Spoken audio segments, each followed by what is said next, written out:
Hi there, it's Jason Gorman from Codemanship with another video in our series on codecraft for C# developers. In this video, I'm going to be exploring the discipline of refactoring. Refactoring is a word that gets bandied about a lot in software development, but I'm not sure that many of us really know what it means. So in this video, I'm going to be briefly discussing what it is, and then more importantly, demonstrating how I do refactoring so you can get a feel for how it works. Refactoring, strictly speaking, means improving the internal design of software without changing what it does, specifically to make code easier to change. So make it easier to understand, make it simpler, to remove duplication, to tackle problem dependencies and anything else that might get in the way of changing the code later. And it's a very, very important discipline in software development. Without continual refactoring, we find that our code over time becomes harder to change and easier to break. So much so that it can very quickly reach a point where the code is too difficult to change, too risky to change. And at that point, we don't dare change it. And there are thousands upon thousands of legacy systems out there still in operation where the businesses who own those products or own those systems are too afraid to try to change them. It's too expensive or it's too much risk. And that holds the business back. Now, particularly in agile software development, if we want to be responsive to change, then that kind of presupposes that change is going to be affordable. It's going to be easy and it's going to be safe. And refactoring plays a very important role in keeping our code easy to change, or in taking code that's difficult to change and making it easier to change. For example, legacy code. So it's a very valuable discipline and probably one of the most undervalued skills in software development. Now, how does it work? Well, to illustrate refactoring, what I've got here is a Mars rover. So this is an exercise that you can do where you write some code that drives a Mars rover over an idealized grid of XY coordinates representing the surface of Mars. So we initialize it somewhere on the surface of Mars, say at coordinate 5, 6, and facing in a certain direction, north, east, south, or west. And then we can send it a sequence of instructions that it will execute. So R for to tell it to turn right, L to tell it to turn left, F to make it go forward 1 square in whatever direction it's facing, and B to go back 1 square.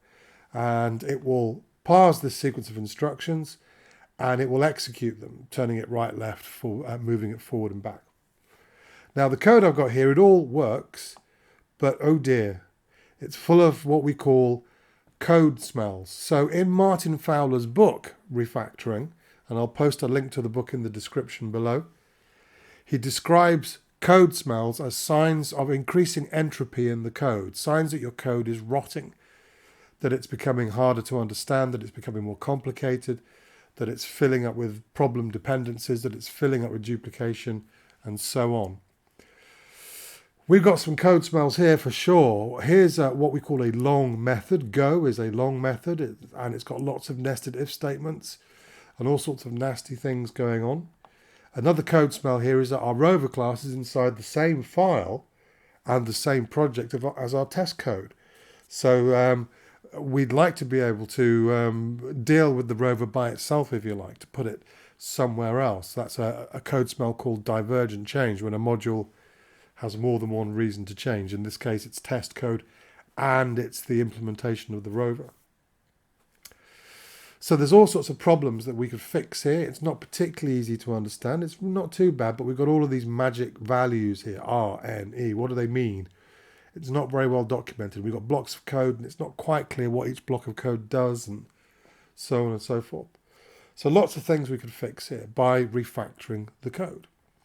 So refactoring is the discipline of cleaning up our internal design without changing what the software does. The way that we do that is all about safety, and that's what I'm going to be demonstrating. So before I do any refactoring, I'm going to make sure that it's safe to start refactoring this code. And there are two aspects of safety that concern me. Aspect number one is, if I break it, how will I know? And for that, I have unit tests. I have quite a few unit tests here. A pretty good suite of unit tests. Tests all the turns, tests all the moves, tests the sequence of instructions. So I've got a pretty high level of confidence in this test suite. If your code doesn't have tests, then your first priority is to get tests around that code. So if you've got legacy code, for example, that doesn't have unit tests, priority number one before you make any changes to legacy code is to get some tests around the code you want to change. And you will have seen that if you look back through our videos, you'll see there is a video on safely changing legacy code in C#. Here we do have tests. If you've got tests, don't just take their word for it. You might want to consider, if this is code that you didn't write, testing your tests to make sure that they are actually a good indicator when the code is broken. And a simple way of doing that is to do something called mutation testing. Mutation testing just means deliberately introducing errors into our implementation code, the code that's being tested, running our tests and see if any of those tests catch it. Do any of the tests fail? If you can break your implementation and none of your tests fail, maybe you need to address that first. So safety first. Now these tests here I'm pretty confident in. So, but before I do any refactoring, I'm just going to make sure, first thing, that they are all passing. So I'm going to run my tests. I'm going to build that and run our test for us. There we go. All our tests are passing. So that's safety check number one. The next check we need to do is that if we mess up this refactoring, it's going to be easy to get back to working code or to a design that we're happy with. So the next thing I'm going to do is I'm just going to make sure that we're up to date in my local Git repository. So I'm going to try doing a Git commit here. What I'm doing is I'm putting on my seatbelt for refactoring the rover class. Now, hopefully what it'll tell me is that there are no changes to commit. Yeah, our branch is up to date, so we're all good to go. So if I mess this up, I can easily revert this back to the way it was. So we can always get back to working code. Okay, refactoring number one. This rover class doesn't belong in here. So what I'm going to do is I'm going to move this into its own file, and then I'm going to move that file into its own project. That's kind of the C#, the .NET convention, if you like. So let's see what's available on our refactoring menu there. There we go. So here's the thing about refactoring. When we refactor code, we're not just hacking away at the code for hours on end, and then at the end of that we run our tests. There's this practice called refactoring. It's a verb, but it's also a noun. There are these things called refactorings, and they're a bit like the moves of chess. Each individual refactoring has very well-defined mechanics. It's a rewrite of the code such that at the end, when the refactoring is finished, the code should work as it did before. In other words, it should pass the tests. So they have names like rename, for example. We could rename this class. And if I were to do this manually, if I wanted to rename this, say, to Mars rover, I just do that like that. Well, that's going to break you can see that's breaking a bunch of stuff. That's breaking all of our test code. Let's take a look at our tests, because they don't know what a Mars rover is. So to complete that refactoring, I would also need to find all of the references to rover and update those to Mars rover. And that would be a single step. So rename the class and then update all of the references. Executed, think of it as being like an atomic transaction against the code, at the end of which the code should still work. So we say that each of these individual refactorings is, the technical term is behavior preserving. They're behavior preserving rewrites of the code. So we can't just do half a rename, we have to do the whole thing. Now I'm going to undo that because I don't want to do that. And I can do these manually. I could rename that and then I could use find and replace, for example. But we are in luck. We are in the world of C#. And in the world of C#, we have spiffy tools available. For example, I'm using JetBrains Rider. I'm a big fan of this tool. And this has a large menu of automated refactorings, automated rewrites of the code that will complete those rewrites as a single step. So if I were to rename my Mars rover using the rename refactoring, for example, I can do it in that single step.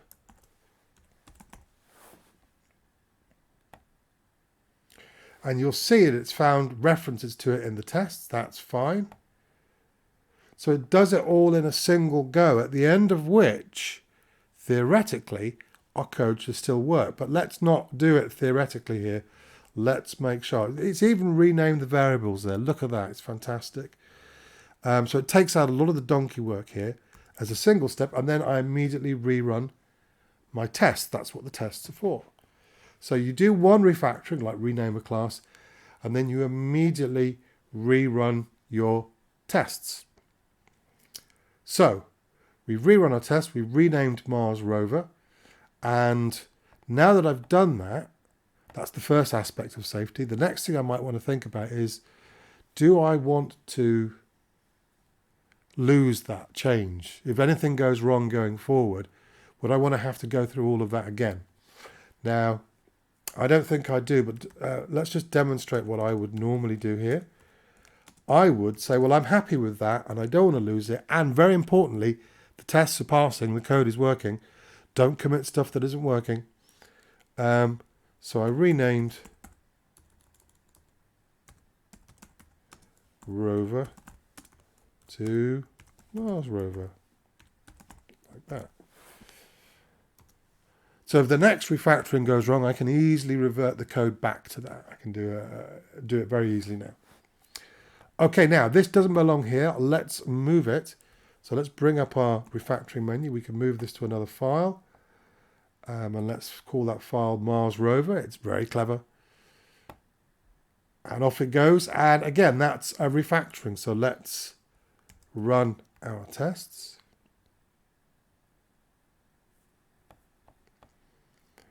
And let's put our seatbelt on here so that if we mess up the next one, we can easily get back.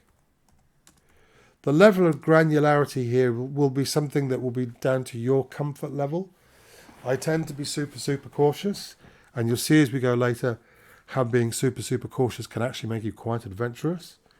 So moved Mars rover class to own file. Okay, now what we're going to do is we're going to add a project for this Mars rover file. Let's call it Mars rover. That's just a basic class library there, not a unit test project. Okay, and let's just remove that generated file there. We don't need that. Okay. And to keep our code working, what I'm going to do is I'm going to add a reference to this new project in our test project. Okay. And to complete this refactoring, I'm going to move the Mars rover class into the Mars rover project. And what will happen here is any references that need to be updated will be updated in our client code. Let's rerun our tests. Okay, and just to tie a bow on this, not happy, and nor is the tool either. I'm not happy with this namespace that it's in. It's not test code, so let's take the tool's advice and move that good old Roslyn compiler. Let's move that to the root namespace where it belongs. And now we run our tests again. Okay, and I think that would be a good point to commit that. So let's put our seatbelts on.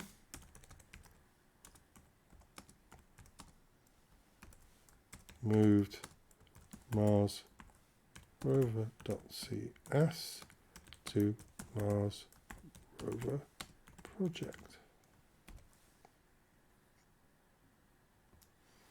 There we go. Easy peasy. So far, so good. Mars rover is in its own project, in its own file. Now, this go method, this is what we call a long method. When we've got a long method, what we can do is we can break it down by extracting parts of it into helper methods. And there's a double win here because we can use the names of those helper methods to clearly communicate what these bits of code are actually doing. For example, what does this block of code here do? Well, it's turning the rover to the right. So if I were to extract this into its own method and call that method right, that's a command there. Now you'll see it's going to do some weird stuff with control flow here because they have all these nested returns. What the tool is trying to do here is it's trying to stop me from breaking my own code. So in order to complete this in one go, it has to preserve the control flow the way it knows best. So when I do this, the result is going to be a little weird, but it will, as evidenced by the tests, it will work. There we go. Now, what it's done here is it's created a write method that is returning a Boolean, so we have a return. But we don't actually need to use that return value for this to work. So hopefully I can just replace that with an actual command. Let's run our tests. See how often I'm running these tests, all the time. Now let's scroll down and take a look at this write method. So now the tool has identified, the compiler has identified that we don't need this. This is redundant, this return value. So let's make it void. And you'll see how it immediately updated all those return statements so that it wasn't returning a Boolean. In this case, true, it's now returning just nothing. And immediately rerun our tests. Okay, now I'm happy. That write method, that works for me. That's pretty much what I want it to be for now. So let's put our seatbelts on.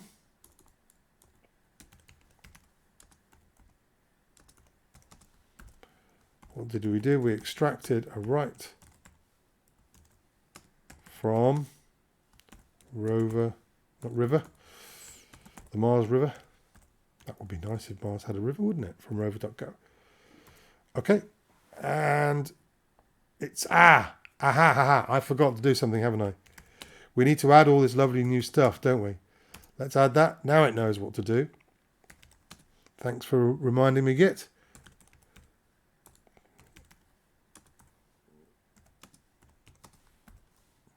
So we extracted.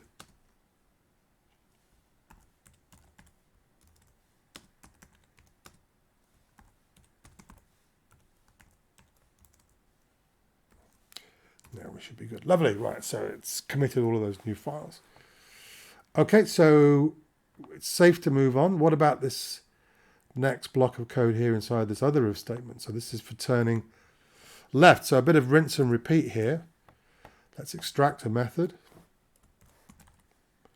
It's going to do what it did to the first one, but that's fine for now because we know how to fix that. So a bit of fiddling going on there with control flow, but that's fine because we don't need to use that return value. It's redundant. Again, running the tests over and over again. Keep those tests working.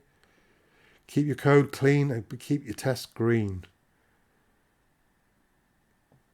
And this is redundant, so let's follow the tool's advice. Run our tests. Okay, and then seatbelts on.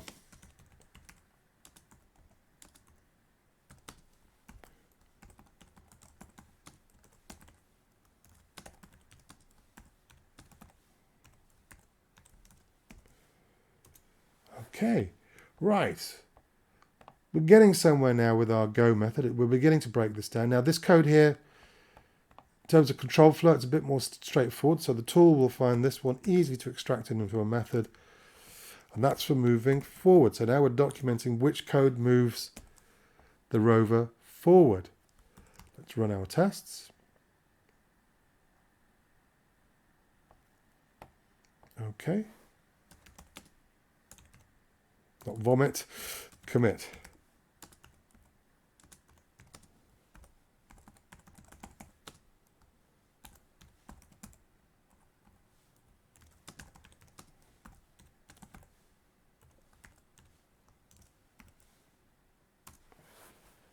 Okay, and rinse and repeat for the code that moves the rover backwards.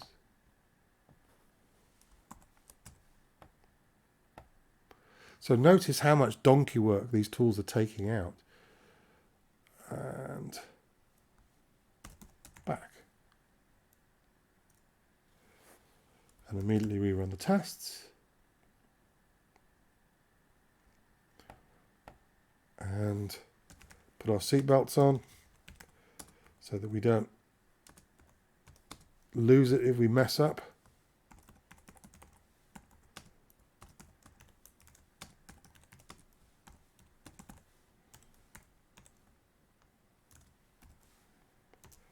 There we go. So far, so good. Now let's take a look inside. So our go method is a lot shorter now and hopefully makes a bit more sense, but it's still something bugging me. All these if statements, it's still too many if statements. There's a lot of sort of duplication of intent here. What do each of these if statements do? What does this block of code as a whole do by itself?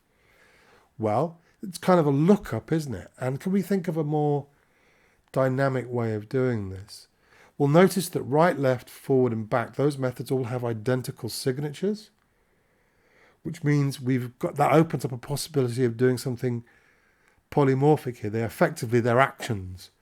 So what we could do is we could create a map for our actions using, for example, a dictionary. So we could map each of these characters representing a single instruction onto an action. And we're going to call those our commands.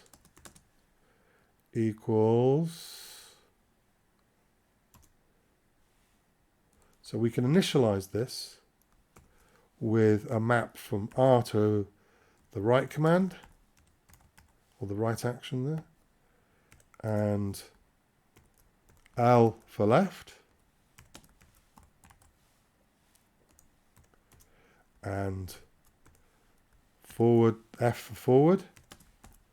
So that's essentially what those if statements were doing, but this is a much cleaner solution and a much more dynamic solution, so it may be possible to extend this much more easily. And B for back.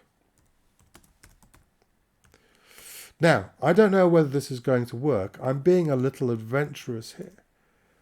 Let's just invoke our commands for the particular instruction. So it's as simple as that. Just call the command for that instruction. And that means we can get rid of all of this redundant code here with all these nasty if statements. And we're left with something much simpler. Right. Now, let's immediately rerun our tests. And that works. Now, I did something that was a little adventurous there. Didn't know whether that was really going to work. But that's something I was comfortable doing because of my safety net. Because I have those tests and I had confidence in those tests. Because I had the previous change I'd made under version control. So if I needed to get back, I could very easily. Then I felt comfortable doing that little experiment there. And it's worked, and I'm happy with it. The thing I like most about this, apart from the fact that it's now polymorphic, so it's more dynamic and we can do cleverer things with it if we need to, is that we're explicitly mapping now. R means right, L means left, F means forward, B means back. So it's a little bit more self-describing as well. There's one last thing here I might want to do, though. And that is, no, actually let's get this under, let's put our seatbelts on here. I'm not going to risk this before I make the next change, before I try the next experiment. So I replaced the conditionals in Rover Go with, it's an action lookup. Now that's a refactoring called replace conditional with polymorphism. That's what essentially I've done there. So I've replaced all those nasty if statements with a polymorphic solution. Easy peasy. There we go. Now let's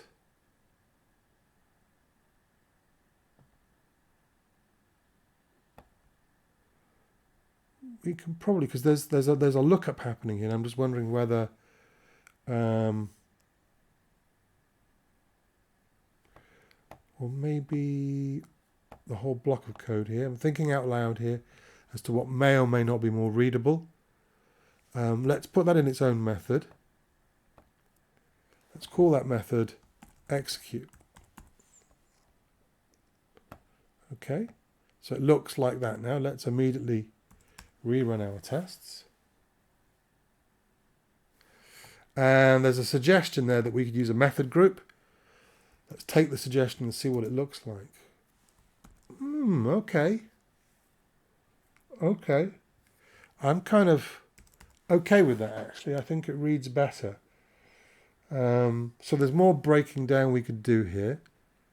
But I'm a little more comfortable with that. So let's keep that. That's a keeper. So don't just do the refactoring and go, yeah, that's fine. Review the code afterwards and ask, is that easier to understand? Is that simpler? Is it better, basically? Has it improved the design? If the answer is no, you might want to think about putting it back the way it was. So we extracted execute from go. There we go. So our design is definitely improving here. There's more we can do. For example, in our left and right methods, it's a similar kind of deal here. Lots of nasty if statements when we could maybe do something a bit more dynamic. And again, I'm feeling a little adventurous. So let's see what we could do here. Well, we're kind of, again, we're looking up something.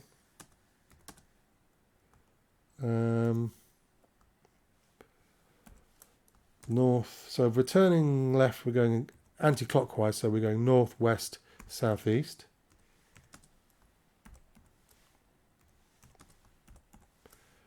Okay. And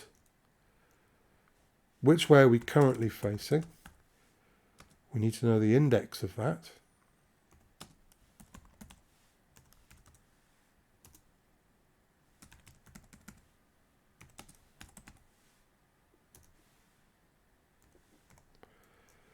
And then all we need to do is sort of add one to that index, basically go to the next one in the compass. So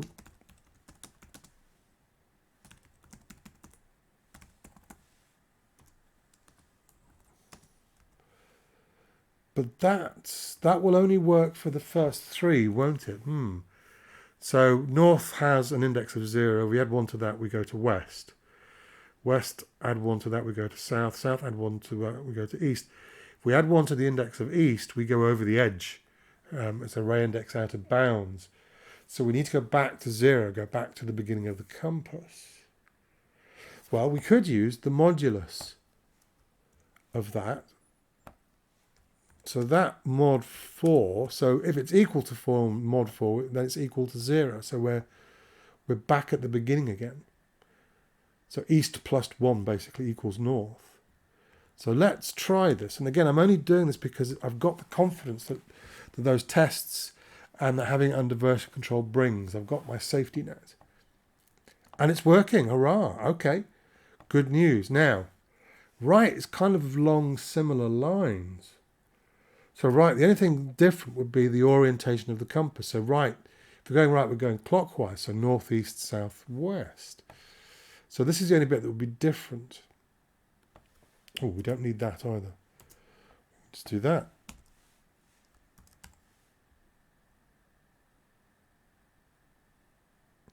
So, first of all, I think if I'm going to do left and right in one go, because I think these are going to be part of the same refactoring, really. So let's extract the bit that's going to be the same into its own method. I'm guessing here. So let's call that method turn and rerun my tests. And if I just inline that, maybe we'll make it a little clearer. Turn that way, run the tests. So we're taking these baby steps. Now in our right method, we can reuse that turn method, but with a different compass. So a compass that goes clockwise. So northeast, southwest.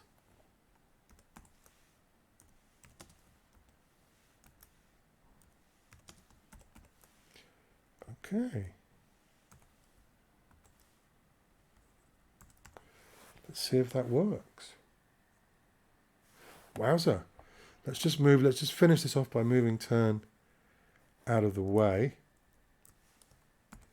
So left and right are above it.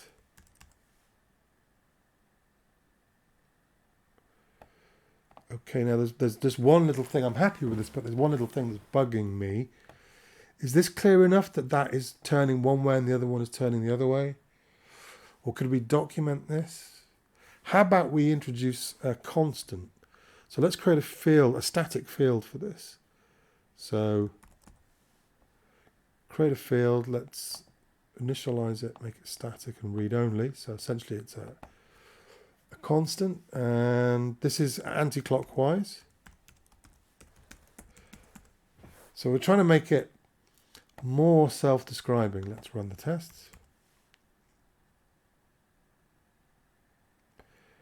And this one here, we could say this is clockwise.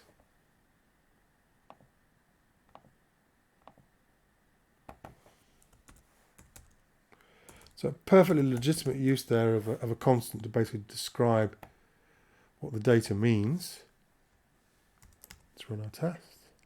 So left turn anti-clockwise, right turn clockwise. So we're not seeing the details of it there, and I'm quite happy with that. Okay. I think that's a keeper. So review your code. If you think, I want to keep that, then that will be a good time to commit it. Right. So what we did is replaced conditionals in left and right with call to turn that uses array lookup. Quite a long comment there. And we're done. Yeah, okay. So there's more to be done here. We're not finished yet, but I'm aware of the fact that I've taken up a lot of your time already. So I'm going to draw a line under this demonstration here. I'm going to carry on with this, but this is where the video is going to end. So let's have a quick recap. Refactoring is improving the internal design of our software without changing what it does. It's cleaning up the code to make it easier to change without breaking it. How do we know we haven't broken it? Because we need good, fast running tests that we can have confidence in. If you don't have those tests, you need to write them. Refactoring is executed in individual atomic steps, individual refactorings that are a bit like the moves of chess, and they have names like extract method, introduce a field, rename class, and so on and so forth. And they have very well-defined mechanics, and they need to be performed whether you're doing manually or whether you're doing them using tools like I've been doing. They need to be executed as a single atomic step, at the end of which you need to see the tests pass again. At frequent intervals throughout, when you're happy with the design that you're at that point, you should seriously consider committing those changes so that if anything goes wrong going forward, you can easily get back to working software and to a design that you're happy with. So baby steps, and by taking those baby steps, you can actually be more adventurous because the risks are much, much lower. And it's safety is the big factor in refactoring. It's all about safety, and safety makes us braver.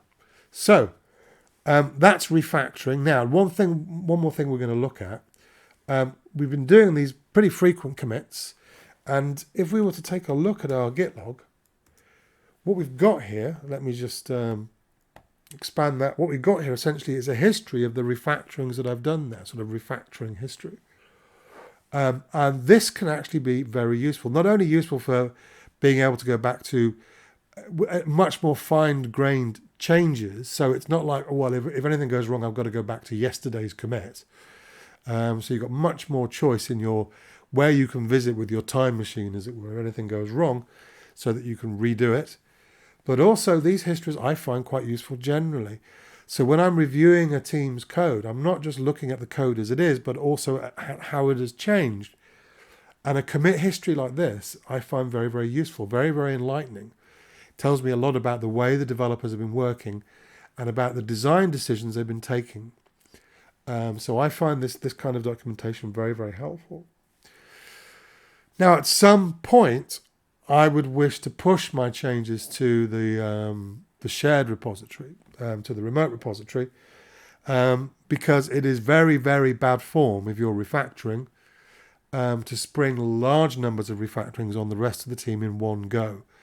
The number of times I've been working on a team and somebody had been refactoring for days and days, and then they merged all of their changes in one go, they pushed it all in one go, and all of a sudden the stuff you're working on doesn't exist anymore. It's been renamed or it's been moved, and it's a complete train wreck. So don't do that. Don't be that guy or that girl.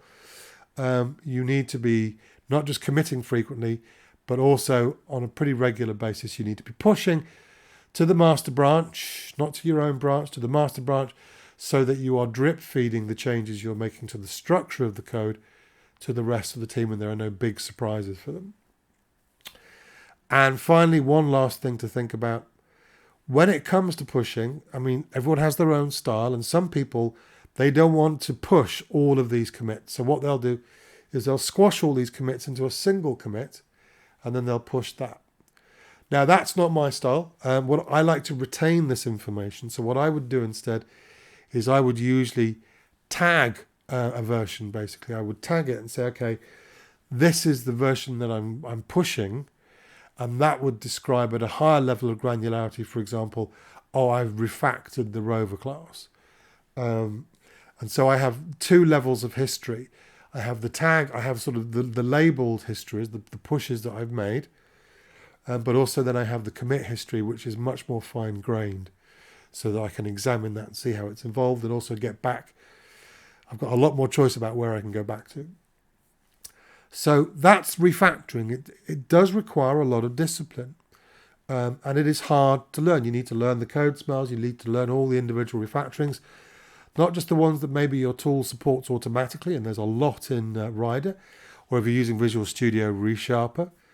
But also there are quite a lot of refactorings that you would probably need to learn to do by hand because the tool doesn't do those for you automatically. So there is a lot to learn, but it is an incredibly useful, valuable skill. And the developers I know who are good at refactoring tend to be very, very good at reasoning about design generally. The best software designers tend to be the best refactorers of code. And you learn a lot about code from your ability to reshape it. You become very good at reasoning about code, being able to push and pull it around like that. So there you go. That's refactoring in C#. I hope that's been of some value to you. Coming up in the next few days, there's going to be a bonus video where I'm going to go through the refactoring menu in Rider and show you as many of these as I can on our sample code here, so that if you're new to Rider or ReSharper, then you can get a feel for whether this tool might be for you. I don't think I could live without these refactorings, to be honest. But also, if you do use Rider or ReSharper, there are a lot of developers who have the tools but don't really use them, haven't really touched them. So well worth watching the next video. So subscribe to this channel or ring the bell to be notified when that video comes online.